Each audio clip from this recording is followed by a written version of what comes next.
we talked a little bit about a downgrading in intensity, that Mark Dantonio was so intense, steam coming out of the ears. I had people up there telling me that they think that's why he kind of burned out when he did. You just can't maintain that level of intensity for 20 years. It's just, he just burned out.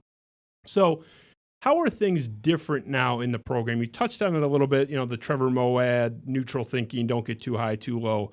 You covered a little bit of the Dantonio era at the tail end. You weren't there for the heyday, but you saw it. What are the contrasts that you're seeing? Is there anything other than just sort of this more chill attitude up there? The funny thing is, I don't even know if I would describe Mel as chill. I think in terms of how he might approach rivalry games, he said, like, this is a big game for us, and I believe him when he says that, but at the same time, he wants to win every game, so I don't know how much more stock he puts into one than the other. But what I've heard, like, in terms of intensity, like, that dude is in your ear in practice. He's in your face. He's got a whistle ready to blow at any point. Like, that's kind of how he is in practice. And, I think towards maybe the tail end of Dantonio's career, he had kind of fallen off a little bit in that regard, at least in practice and things like that. And that's something the players said when we got to talk to him this year, just saying, yeah, Mel is really intense. He's really in your face. Like, he gets on us for every little detail, and he's all about that. And I think that's something he got from Saban. Saban is very detailed, process-oriented, all that stuff. And I think Mel is cut from the same cloth in a way. So I think for him, especially in year one, he's going to hammer home the detail to make sure that what he's all about.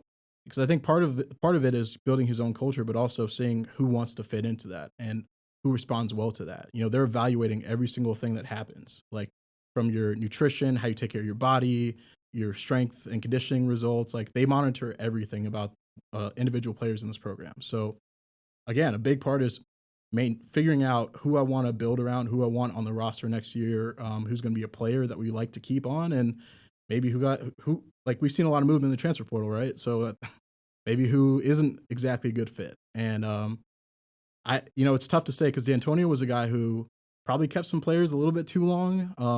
Was giving out extra years when he could and things like that to guys that probably could have just finished up their career and things like that. And I think that's his loyalty that went on to his coaching staff as well, which kind of, I think, maybe hurt him down the stretch there. But, Tucker is very much a results guy, and he wants to see you, produce as soon as possible. Otherwise, he's going to look for someone else that can.